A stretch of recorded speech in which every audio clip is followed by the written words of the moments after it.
Hello दोस्तों, आपका परिवार YouTube channel Munna railway classes में स्वागत है। देखो दोस्तों, होली अच्छा से मना लिए होंगे, बहुत अच्छी बात है। हर एक पर्व त्योहार तो हमेशा ऐसे रहेगा देते रहेगा दोस्तों, लेकिन तैयारी जिस लक्ष्य के लिए आप तैयारी कर रहे हैं उस तैयारी को बरकरार रखें। ठीक। देखो दोस्तों, मेरा परसेंटेज का टॉपिक चल रहा है, उसमें आज मैंने आय खर्च एक रेशियो में भी आय खर्च बचत था दोस्तों, एक परसेंटेज में भी है आय खर्च बचत से रिलेटेड है दोस्तों। ठीक है। इसमें दोस्तों तीन तरह के प्रश्न बनता है। ठीक है। पहला खर्च एक खर्च रहता है, कभी कभी खर्च टुकड़े टुकड़े में भी रहता है। जैसे बस में बस के किराया में खर्च हो गया, घर के किराया में खर्च हो गया, गाड़ी पर खर्च हो गया, तो इस तरह के टुकड़े टुकड़े में भी खर्च रहता है दोस्तों। तीसरी टाइप दोस्तों, खर्च में वृद्धि कर दिया जाए, बचत में वृद्धि कर दिया जाए, तो इस प्रकार के आय में प्रतिशत में वृद्धि कितना होता है दोस्तों। तब देखते हैं दोस्तों। तो मैंने एक सूत्र बताया था दोस्तों, ये सूत्र आप कंठा से याद कर लिए होंगे, अगर याद नहीं किए होंगे तो आप याद कर लीजिएगा। आय बराबर होता है दोस्तों, आय बराबर होता है खर्च जोड़, इसी को बोलता है अंग्रेजी में दोस्तों एक्सपेंडिचर प्लस सेविंग। आई बराबर आई से इनकम, ई से एक्सपेंडिचर, एस फॉर सेविंग। ठीक है। यानी कहने का मतलब है दोस्तों, एक इसमें एक दो तीन तीन पद रहने के दो वजह से उसमें तीन सूत्र तैयार होगा दोस्तों। तो आई बराबर क्या होगा दोस्तों, आई बराबर क्या होगा, तो पहला सूत्र तो ये हो गया, आय बराबर खर्च प्लस बचत। जब खर्च निकालने का आएगा तो दूसरा सूत्र क्या होगा, आय में से बचत घटाना पड़ेगा, तो बराबर खर्च निकल जाएगा। तीसरा सूत्र क्या होगा, आय में से खर्च घटाइएगा तो बचत निकलेगा। यानी ये दोनों सूत्र से क्या मेरे को सीख मिलता है, मेरे को सीख ये मिलता है कि जब खर्च निकालने का रहेगा तो आय में से बचत घटावेंगे, जब बचत निकालने रहेगा तो आय में से ही खर्च निकाले। कहने का मतलब हो गया दोनों स्थिति में आय में से ही खर्च को और बचत को घटावें। अगर खर्च घटाइएगा तो बचत निकलेगा, अब बचत घटाइएगा तो खर्च निकलेगा। लेकिन दोस्तों इस तरह के भी क्वेश्चन आता है, लेकिन मेरा हिसाब खर्च देखना है दोस्तों। एक बार और ध्यान देना है कि पहला हिसाब जो लैंग्वेज रहता है दोस्तों, उस लैंग्वेज पर गौर करना है कि मेरे को खर्च पूछा जा रहा है कि बचत पूछा जा रहा है कि टोटल आय पूछा जा रहा है। ठीक है। मैंने क्या बोला, मैंने किताब में तीन तरह के खर्च वाला प्रश्न रहता है दोस्तों। पहला में क्या होता है दोस्तों, खर्च या बचत एक बार यूज होगा, खर्च या बचत एक बार यूज होगा। दूसरा टाइप दोस्तों, खर्च टुकड़ा टुकड़ा में भी खर्च दिया हुआ रहता है प्रश्न में, टुकड़ा टुकड़ा दिया रहता है, खर्च खर्च खर्च टुकड़ा टुकड़ा में दिया हुआ रहता है।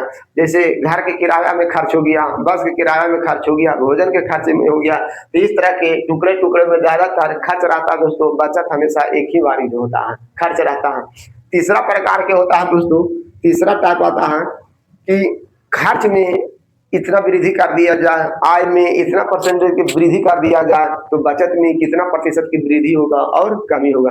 तीन टाइप के प्रश्न रहता है दोस्तों, तीनों टाइप के अपन बारी बारी से देखेंगे दोस्तों। ठीक है। तीसरा बात और है दोस्तों, आप हिसाब जब निकाल रहे हैं तो मान लिया इधर आय रहेगा दोस्तों और खर्च का प्रतिशत रखिएगा दोस्तों, तो यहाँ पर आपको खर्च ही निकलेगा। ठीक है। अगर आय में बचत का प्रतिशत रखिएगा दोस्तों तो इधर बचत ही निकलेगा। लेकिन आपको निश्चित वैल्यू किसमें दिया हुआ रहेगा दोस्तों, उसके अनुसार अपन हिसाब को चेंज करेंगे। अगर निश्चित वैल्यू बचत में रहेगा तो अपन बचत में कन्वर्ट करेंगे, निश्चित वैल्यू खर्च में रहेगा तो खर्च में कन्वर्ट करेंगे। क्वेश्चन पर डिपेंडेंट है दोस्तों कि क्वेश्चन मेरा क्या पूछता है। ठीक है। तो अपन चलते हैं दोस्तों, नेक्स्ट टॉपिक पर चलते हैं। ये तीनों सूत्र दोस्तों कंठस्थ बच्चों को याद चाहिए। ठीक है, मैथ में सूत्र बनाना पड़ता है, एक सूत्र याद कर ले जा दोस्तों तो दो सूत्र अपने आप तैयार हो गया। ये मैंने बता दिया, आय बराबर खर्च जोड़ खर्च प्लस बचत होता है, और आय में से बचत घटाइएगा तो खर्च निकलेगा, और आय में से खर्च घटाइएगा तो बचत निकलेगा। ठीक है, तो आपने ये SSGD 2018 ने पूछा हुआ है दोस्तों। ठीक है, अपन सारा के सारा टॉपिक पर अपन बात करेंगे। ठीक है, चलेंगे दोस्तों तीनों के तीनों टॉपिक पर। अब इसको मैं टाड़ देता हूँ, सीधे अपना टॉपिक पर चलूंगा दोस्तों। जब परसेंटेज की बात रहता है दोस्तों, तो मैंने बताया था 100% या 100 अपने आप में टोटल को इंडिकेट करता है। 100 या 100% अपने आप में टोटल का इंडिकेट करता है। ठीक है, अब मैंने चलता हूं अपने क्वेश्चन पर, तो ध्यान दीजिएगा।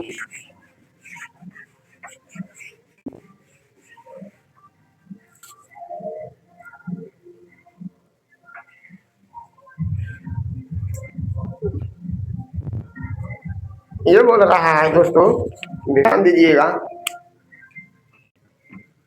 यहाँ चेंज कर देता हूँ कलर। 20% है, 6,000 रुपया है।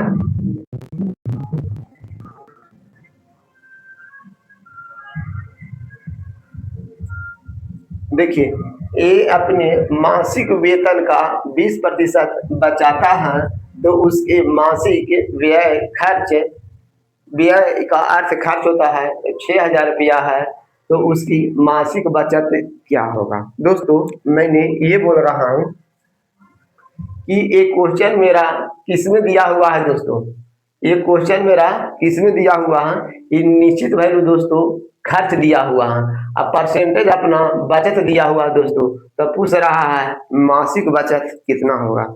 दोस्तों यहाँ अपन मैंने क्या बोला था कि निश्चित वैल्यू जिसमें रहता है दोस्तों, उसी के अनुसार अपन डाटा सेट करते हैं। ठीक है, यहाँ देखो जैसे अपन मान लेते हैं दोस्तों कि टोटल वेतन, ठीक है, मैंने क्या बोला कि प्रतिशत की जोड़ घटाव की क्रिया दोस्तों हमेशा 100 में किया जाता है। ठीक है, कहने का मतलब हो गया दोस्तों 20% खर्चा कर दिए, तो 100% में से या 100 में से 20 घटाइएगा दोस्तों, तो आपको 80% बचेगा दोस्तों।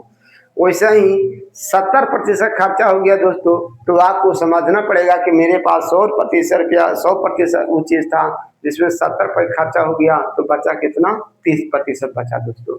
तो इस तरह के डाटा दोस्तों, अब मैंने क्या बोला, जो निश्चित डाटा रहता है दोस्तों, उसी के अनुसार मेरा लैंग्वेज चेंज होता है। ठीक है, निश्चित डाटा वो अपन चेंज नहीं कर सकते हैं दोस्तों, लेकिन जो परसेंटेज में रहता है उसको अपन डाटा चेंज कर सकते हैं। लेकिन अपन जानते हैं कि परसेंटेज की जोड़ घटाव की क्रिया हमेशा 100 में किया जाता है। ठीक है, निश्चित डाटा दोस्तों मेरा बचत बोल रहा है, आई सभी के सभी परसेंटेज है जो खर्च में दिया हुआ है, तो सारा का सारा को मैंने को अपन बचत में कन्वर्ट करेंगे। बचत में कन्वर्ट करने के लिए दोस्तों अपन सूत्र में कंसेप्ट बताता है कि आय में से खर्च घटाइएगा तो बचत निकलेगा, और आय में से बचत घटाइएगा तो खर्च निकलेगा।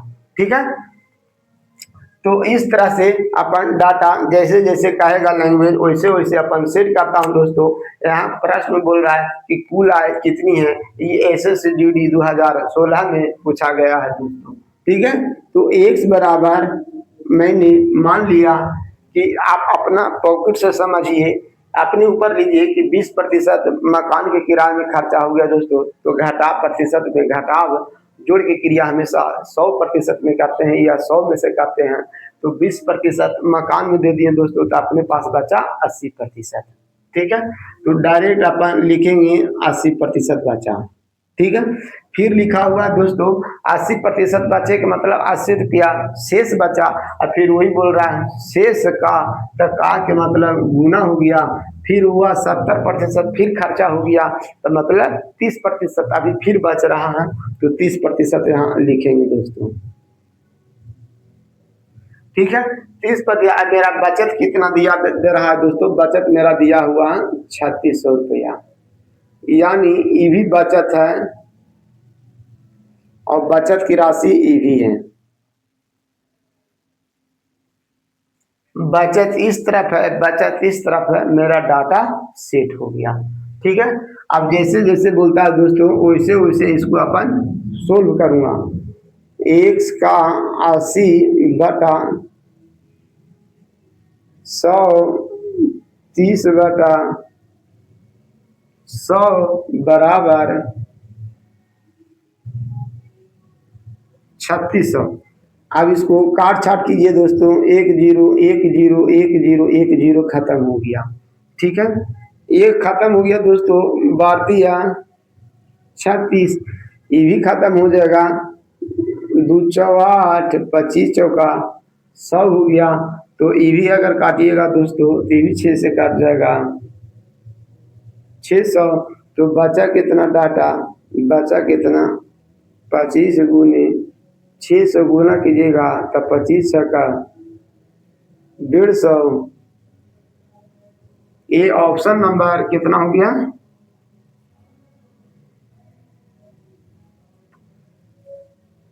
इस तरह के दोस्तों ये SSCGD 2016 में आया हुआ प्रश्न है। ठीक है, तो इस तरह के दोस्तों डाटा शेष का शेष, ये तो अभी शेष कम आया दोस्तों, एक काली शेष का शेष, शेष का शेष चलता है दोस्तों। तो इसी तरह बनाया जाता है दोस्तों। मैंने क्या बोला कि परसेंटेज की जोड़ घटा प्रक्रिया हमेशा 100% पर या 100 रुपया पर किया जाता है। 20% खर्चा हो गया दोस्तों तो बचेगा 80 रुपया बचेगा। फिर अपन को 30% खर्चा हो गया दोस्तों तो फिर अपन को कितना बचेगा, 100% माने तो 70 रुपये, 70% बचेगा।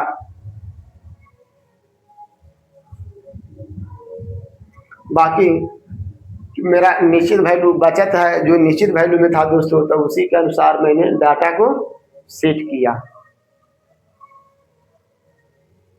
देखिएगा दोस्तों, ठीक है, एक क्वेश्चन टेक्नीशियन 2019 RRB में पूछा हुआ है। ठीक है, राम का खर्च और बचत का अनुपात 3:2 है। यदि उसकी आय में 10% की वृद्धि और खर्च में भी 12% की वृद्धि हो तो उसकी बचत में कितने प्रतिशत की वृद्धि होगा। दोस्तों इस तरह के प्रश्न जब रहता है दोस्तों तो इसमें सिंबल के साथ यूज किया जाता है दोस्तों। अगर वृद्धि रहेगा तो प्लस यूज करूंगा, अगर कमी रहता दोस्तों तो मैंने माइनस का यूज करता हूँ। इसमें प्लस माइनस के बहुत बड़ा रोल रहता है दोस्तों। इस तरह के प्रश्न में मैंने क्या बोला कि वृद्धि रहेगा तो प्लस का यूज करूंगा और कमी रहेगा तो माइनस का यूज करूंगा दोस्तों।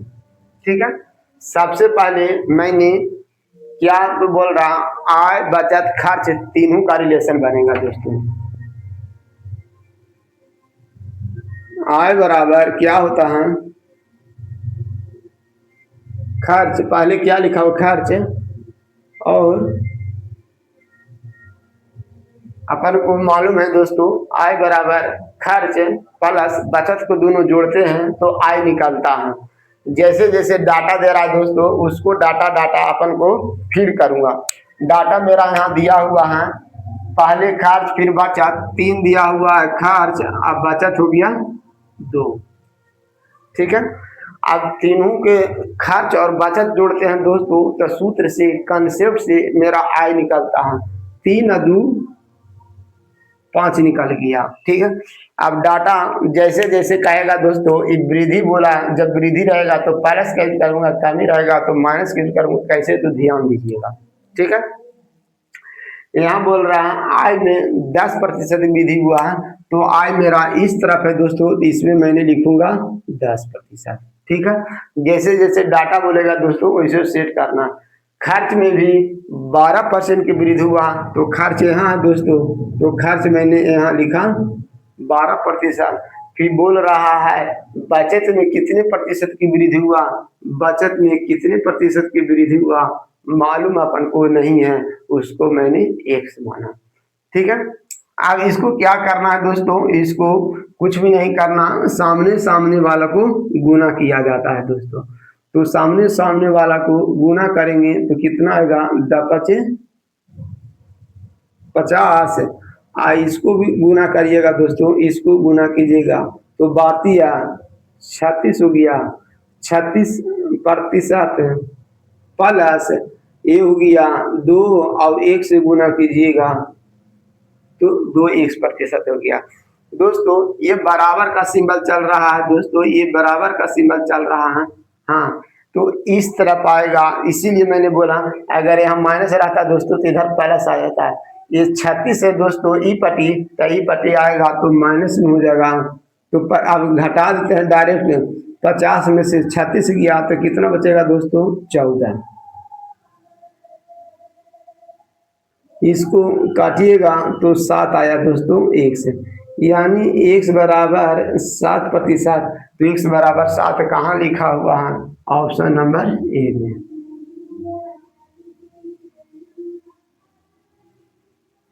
दोस्तों मैंने कुछ भी नहीं किया, जो मेरा डाटा जैसे जैसे बोला दोस्तों, इस टाइप के क्वेश्चन बहुत बार ना जाने रेलवे में कितनी बार, इस बार ग्रुप डी भी पूछा हुआ दोस्तों, उसमें भी ये क्वेश्चन पूछा गया है दोस्तों। ठीक है, ये डाटा मैंने इसीलिए मैंने बोला दोस्तों, अगर इस डाटा में कहीं बोला था कमी, तो मैंने अगर यहाँ 12% वृद्धि न लिखे 12% कमी रहता दोस्तों, तो मैंने यहाँ ये माइनस का सिंबल यूज करता। क्यों, क्योंकि मेरे को मालूम है कि 12 3 से गुना करते हैं तो फिर ई पट्टी डाटा को लाते हैं दोस्तों, तब माइनस रहता तो पट्टी प्लस हो जाता। मेरा लिखने का उद्देश्य यही था दोस्तों, क्योंकि आय बराबर खर्च प्लस बचत होता है, जब इस तरफ आता है तो नियम के अनुसार आता है दोस्तों। ठीक है,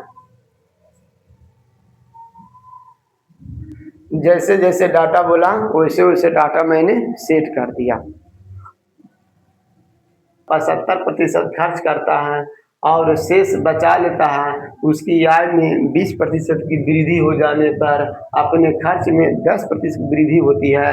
तो बताइए कि उसकी बचत में कितने प्रतिशत की वृद्धि। कहने का मतलब ये डाटा में दोस्तों आय खर्च बचत तीनों का रिलेशन बताया गया है, तो तीनों का अपन लिखेंगे दोस्तों। ठीक है, आय कितना है मालूम नहीं है, पहले आय लिखूंगा, फिर बराबर खर्च लिखूंगा, खर्च, और फिर इधर बचत लिखूंगा दोस्तों। यहाँ समझने की चीज है दोस्तों, मैंने बताया था जोड़ घटाव की क्रिया दोस्तों 100 में किया जाता है, तो आपको दिमाग लड़ाने की जरूरत है दोस्तों। अगर 100 लेते हैं दोस्तों, 100 का 75% खर्च कर लिया दोस्तों, 100 का 75% खर्च कर लिया, तो फिर कितना बचाया दोस्तों, खर्च हो गया 75 रुपया खर्च हो गया, तो बचत कितना हुआ 25। अगर अपन डायरेक्ट लिखना चाहते हैं दोस्तों, तो अपन ऐसे भी लिख सकते हैं कि माना कि टोटल आय 100% है। ठीक है, तो 100% में 75% खर्च करता है, तो 75% खर्च करता है दोस्तों, तो बचाया कितना, क्योंकि ये दोनों जोड़ के 100 आना चाहिए, तो बचाया कितना 25%। ठीक है, अनुपात में रहने की वजह से दोस्तों ये अनुपात कट जाता है, फिर अपन इसको और सरलता भी कर सकते हैं। 25 75 25 चौका 100, 25 75 25 चौका 100, एक आ गया दोस्तों। इसको चाहते हैं तो दूसरा कलर पेन से लिख देता हूँ दोस्तों, ताकि दिक्कत ना हो। ठीक है, ये हो गया 1, ये हो गया 25 75, ये हो गया 100, यानी इस तरफ आय, इस तरफ खर्च, इस तरफ बचत है। ठीक है, तीनों के तीनों रेशियो निकल गया। अब मेरा डाटा जैसे जैसे बोलेगा दोस्तों वैसे वैसे अपन सेट करूंगा। आय में 20% की वृद्धि हुआ है, तो मैंने प्लस लिखूंगा दोस्तों 20%। फिर उसके बाद क्या बोल रहा है, खर्च में कितना प्रतिशत की वृद्धि हुआ, तो खर्च में 10% की वृद्धि हुआ है। तो बोल रहा है बचत में कितने प्रतिशत की वृद्धि होगी, बचत में कितने प्रतिशत की वृद्धि होगी मेरे को मालूम नहीं है।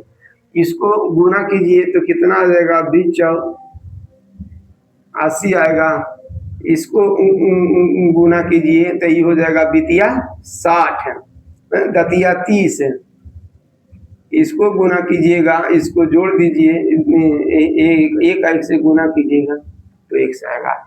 अब ये डाटा इस तरफ आ जाएगा दोस्तों, तो अपन डायरेक्ट लिख सकते हैं कितना हो गया 50।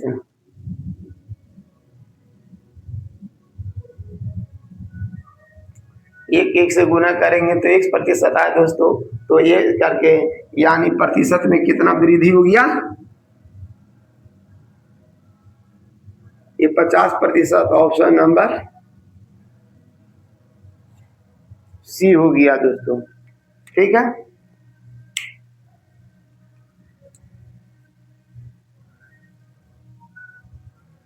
ये डाटा इस तरफ आ गया दोस्तों। अगर आप दिक्कत इसमें होता है दोस्तों तो यहाँ थोड़ा देर के लिए घटा के भी लिख सकते हैं, कोई दिक्कत नहीं। 80 में से 50 जाएगा दोस्तों तो एक से, तो 80 में से 50 गया तो 30 से न बचेगा, ठीक है। तो कितना प्रतिशत की वृद्धि हुआ, 30% की वृद्धि हुआ दोस्तों। तो इस तरह के मैंने बचत खर्च से रिलेटेड दोस्तों हर एक टॉपिक पर मैंने बहुत अच्छा से चर्चा कर लिया दोस्तों। आई होप, मैं आशा करता हूं दोस्तों कि आप बहुत अच्छे से ये चैप्टर समझ रहे होंगे, इस टॉपिक, ठीक है। जो बच्चों को आए और इसमें इसमें अभी बहुत सारा है दोस्तों। अभी तो मैंने मेन उठाया हूँ, अभी और गहराई में जाना पड़ेगा। अभी जो PY क्वेश्चन, ग्रुप डी हो, टेक्नीशियन, अंडर ग्रेजुएट, सब के सब मैंने धीरे धीरे सब मैंने करते रहूंगा दोस्तों, ठीक है। आप खाली नियम कंसेप्ट एक ही है, खाली डाटा के डाटा अलग अलग रहेगा, बाकी और इसमें कुछ भी नहीं। जैसे जैसे कहेगा डाटा आप सेट करने के लिए सीख जाइएगा। मैंने ये बोला है दोस्तों, मैथ का नचाने वाला दोस्तों ये निश्चित डाटा रहता है दोस्तों। निश्चित डाटा जिस रूप में रहता है उसी रूप में सेट किया जाता है। जैसे मैं बोलता हूँ दोस्तों, ये पहले दोस्तों अपन क्या माना कि टोटल अपन इसमें आय मालूम नहीं है दोस्तों, तो अपन माना कि टोटल आय कितना है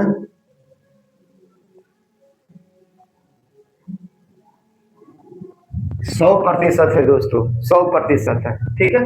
यहाँ लैंग्वेज वाला दोस्तों, लैंग्वेज वाला हिसाब रटिए मत दोस्तों, इसको बहुत अच्छा से गौर करके समझिए कि मेरा लैंग्वेज क्या कर रहा, मैंने क्या लिखा, बराबर में क्या यूज किया, ये सब बारीक बारीक से आप समझना पड़ेगा। ये क्वेश्चन पिछली बार ALP में, टेक्नीशियन में, ग्रुप डी में बहुत बार पूछा जा चुका है दोस्तों, ठीक है। मैंने ये समझने खातिर लिख दिया हूं दोस्तों, लेकिन एग्जाम में ये सब लिखना नहीं है, ठीक है। मैंने क्या लिखा, टोटल आय 100% बोल रहा है दोस्तों, तो मैंने क्या बोला कि टोटल आय 100% बोल रहा है। अब बोल रहा है 20% बचाता है। अगर 100 में से 20 घटावेंगे, बचत घटावेंगे दोस्तों, तो खर्च निकलेगा, ठीक है। तो खर्च बराबर कितना हो जाएगा, खर्च बराबर 100 में से 20 घटाइएगा तो 80% हो गया। जो बच्चों कमजोर रहेगा तो मैं ये बताता हूं दोस्तों, आप यहाँ बहुत गौर से समझिएगा। 20% यानी 20% यूनिट, 20 यूनिट का मान 600, 6000 ये लिखना सही है कि 80% बराबर 6000 लिखना ये सही है। आप इसमें गौर करके समझिएगा दोस्तों, ठीक है। ये बराबर में जो बराबर देते हैं दोस्तों, ये में बराबर में बहुत महत्व की चीज है। बच्चों को नर्सरी में या सेकंड क्लास, द्वितीय क्लास में बराबर का, इज ग्रेटर देन का, लेस देन का यूज किया जाता है दोस्तों। कि अगर इस तरह भी गाय है, अगर इस तरह भी गाय है तो आप बराबर का सिंबल यूज कर सकते हैं। कहने का मतलब है आप दोनों तरफ सेम रहेगा तो आप बराबर का सिंबल यूज कर सकते हैं, अन्यथा दोनों तरफ अगर सेम नहीं है तो आप बराबर का यूज नहीं कर सकते। जस्ट इसी प्रकार दोस्तों अगर इस तरफ आप खर्च लिख रहे हैं तो इस तरफ भी खर्च रहेगा, तो हम बराबर का यूज करेंगे दोस्तों। आप समझ रहे हैं मेरी बात को? मैंने क्या बोला? मैंने बोला जो हिसाब को जो नचाने वाला रहता है दोस्तों वो निश्चित वैल्यू के अनुसार सेट किया जाता है। मैं अभी वही पूछ रहा हूँ कि कौन सा सही रहेगा, ये वाला लिखना उचित है। जो बच्चों कमजोर रहेगा ये समझ सकता है कि ये लिखना सही है कि 80% बराबर 6000 लिखना सही है। मैंने क्या बोला कि जो निश्चित जो वैल्यू रहता है वही हिसाब लिखा है। मेरा बराबर का चिन्ह सेटिस्फाइड होना चाहिए कि ये बराबर इसके लिए सही है कि नहीं है। ये मैंने क्या बोला दोस्तों, एक लिखा हुआ ये खर्च है 6000, ये खर्च लिखे 6000, ठीक है। और ये 20% क्या है दोस्तों, बचत है। ये खर्च है, ये बचत है, तो हम इसको बराबर का सिंबल यूज नहीं करेंगे दोस्तों। ये नॉट इक्वल टू हो गया, जबकि मैथ में हमेशा बराबर का चिन्ह चलता है। इसीलिए अपन को ये किसके अनुसार है दोस्तों, ये है क्या बोलता है, ये बचत है, ये खर्च है, ये खर्च है, तो इधर भी अपन को खर्च ही लिखना पड़ेगा। तो कहने का मतलब हो गया ये लिखना गलत हो गया और ये लिखना सही हो गया। क्यों? क्योंकि 6000 खर्च हो गया और इधर भी मैंने खर्चे निकला, क्योंकि खर्च मेरा 80% निकल के आ गया। ये इस दोस्तों मैथ में छोटी छोटी बातों को ध्यान देना पड़ता है, तब आपका मैथ कंप्लीट होगा। अन्यथा आप मैथ रटते रह जाइएगा और लैंग्वेज को समझ नहीं पाइएगा कि कब हिसाब को चेंज करना है, कब परसेंटेज को। मैंने सारा का सारा डिटेल अभी बता दिया दोस्तों कि 20 यूनिट बराबर यानी 20% बराबर 6000 लिखना सही है कि 80% बराबर 6000 लिखना सही है। यानी मेरा बराबर का सिंबल है दोस्तों। आप 20% लिख रहे हैं, इधर बचत लिख रहे हैं, इधर खर्च लिख रहे हैं, ये बराबर का सिंबल यूज नहीं होगा, नोट इक्वल टू होगा, बल्कि ये खर्च है दोस्तों, तो इधर भी खर्च लिखना पड़ेगा। तो मैंने ये वाला डाटा सही रहेगा दोस्तों। तो मेरा क्वेश्चन क्या बोल रहा है कि बचत क्या होगा। बहुत अच्छी बात है। तो 80% बराबर दिया हुआ है दोस्तों, 80% बराबर दिया हुआ है 6000, तो 1% बराबर कितना हो गया, 6000 बटा 80। तो बोल रहा है कि 20% बराबर 1 यूनिट का मान कितना हो गया, तो 80%। तो फिर बोल रहा है कि 20% की मान कितना हो गया दोस्तों, तो 20% की मान हो गया 6000 बटा 80% और गुने प्रतिशत काट गया दोस्तों। अब इसको फिर काटिए 4 बटा इसको काट 1500, यानी आ गया 1500। यही मेरा आंसर हो गया दोस्तों। ये कहाँ लिखा हुआ है ऑप्शन ए में लिखा हुआ, ऑप्शन ए में लिखा हुआ। मैंने सारा का सारा डिटेल ये एसएससी जीडी 2018 में परसेंटेज दोस्तों बहुत बड़का टॉपिक है। अभी क्या बोलता है, आय व्यय से चलेगा, फिर पास फेल से चलेगा, फिर और क्या रहता है, इसी में मिश्रण का टॉपिक दिया हुआ है, और संख्या बढ़ जाए घट जाए इतना हो जाए, सब इसी में related upon topic by topic चलेंगे दोस्तों, ठीक है। तो ये मैंने सारा का सारा डेटा दोस्तों, मैं बार बार बोलता हूँ कि जो बराबर का सिंबल रहेगा उसी के अनुसार अपन हिसाब सेट कर। मैंने सारा का सारा डिटेल लिखा दिया दोस्तों। जो बच्चों कमजोर रहेगा वो सेट करेगा कि 20% बराबर 6000 है, तो 80% बराबर इतना नहीं। जो निश्चित वैल्यू रहता है दोस्तों उसी के अनुसार हिसाब सेट होता है, ठीक है।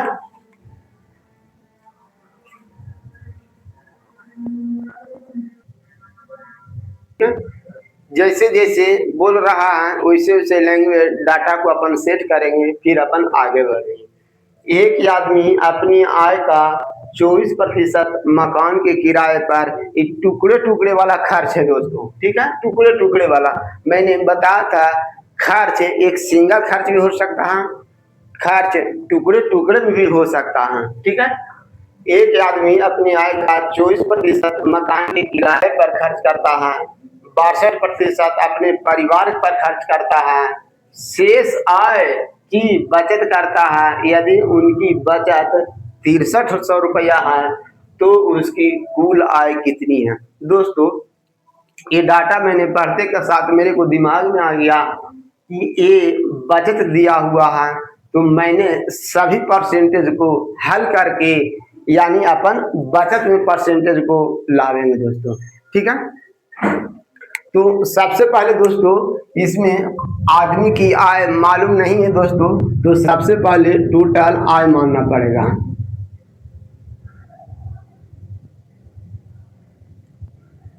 माना कि टोटल आय 100% है। मैंने क्या बोला कि अगर आय में से खर्च घटा देते हैं तो अपन को बचत निकलेगा, अगर आय में से बचत घटाते हैं तो खर्च निकलेगा, क्योंकि मेरा कंसेप्ट और सूत्र बताता है। ठीक है, अपने मन से कुछ भी नहीं करेंगे। चलो, टोटल खर्च कितना किया, टोटल खर्च कितना किया 24% और 62%, 4 2 86%। टोटल खर्च किया 86%, तो अपन बताए थे कि आय में से खर्च घटाइएगा तो बचत निकलेगा। तो बचत कितना हो गया, 100 में से 86 घटाइएगा दोस्तों तो 14% हो गया दोस्तों। यही 14% बराबर, यही 14% बराबर दोस्तों, चूंकि ये मेरा बचत आ गया। अब बचत की तुलना बचत से करेंगे, 14% बराबर दिया हुआ है 6300। यही 14% बराबर दिया हुआ है, 14% बराबर दिया हुआ है 6300। तो 1% बराबर कितना हो गया, तो 1% बराबर हो गया दोस्तों 6300 का 14% हो गया। तो फिर पूछ रहा है कि 100% बराबर कितना हो गया।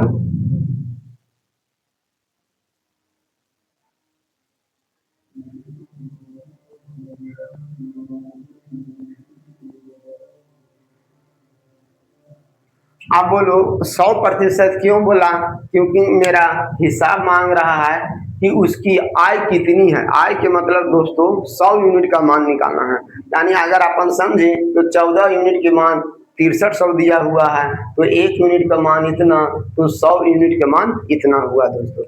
अब अपन इसको काटते हैं तो आप काट सकते हैं, 2 सते 14 और 9 सते 63, इसको काटेंगे दोस्तों तो 50, इसमें आ गया 2 जीरो, यानी 9 पचे 45,000। गुना कीजिएगा दोस्तों तो ये आ गया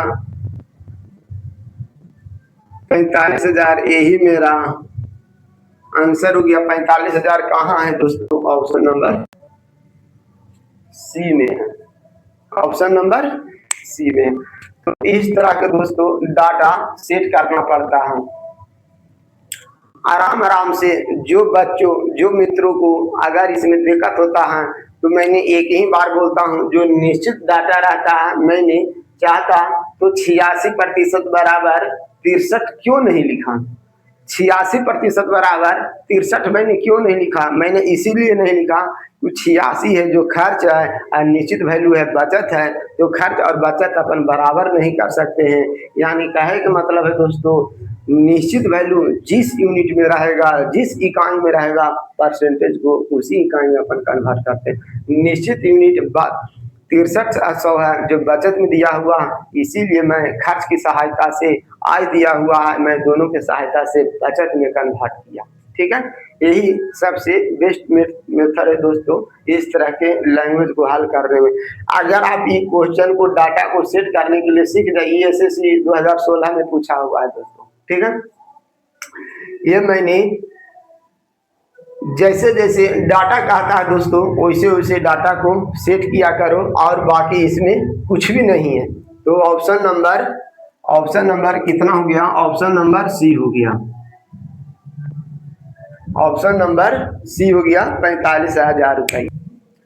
एक महीने खर्च बताया जो सिंगल खर्च रहता है, एक महीने बताया खर्च जो टुकड़े टुकड़े में रहता है। एक होता है दोस्तों शेष का शेष, शेष का शेष दोस्तों, शेष का शेष में दोस्तों क्या लिखा जाता है, शेष का शेष में सिर्फ खाली शेषे का यूज किया जाता है।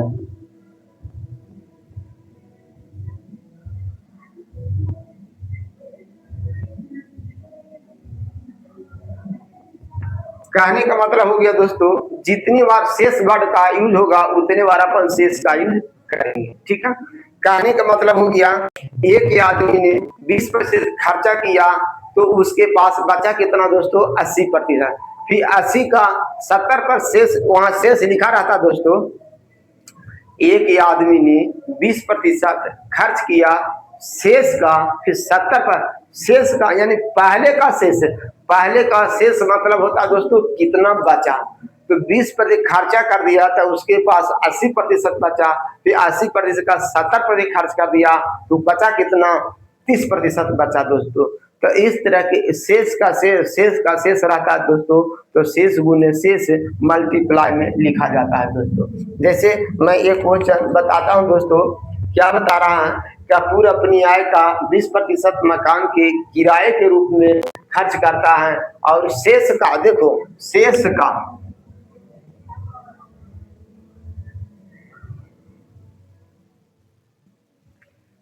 का 70% घरेलू चीजों पर खर्च करता। दोस्तों जे खर्च हो गया वो जो पॉकेट से चला गया उसको अपन हल नहीं कर, जो पॉकेट में बच रहा दोस्तों, बचत के मतलब वही हुआ, खर्च के मतलब पॉकेट से चला गया, जो अपने पॉकेट में बच रहा है दोस्तों उसी पर अपन को हिसाब सोल्व किया जाता है इस तरह के प्रश्न में, ठीक है।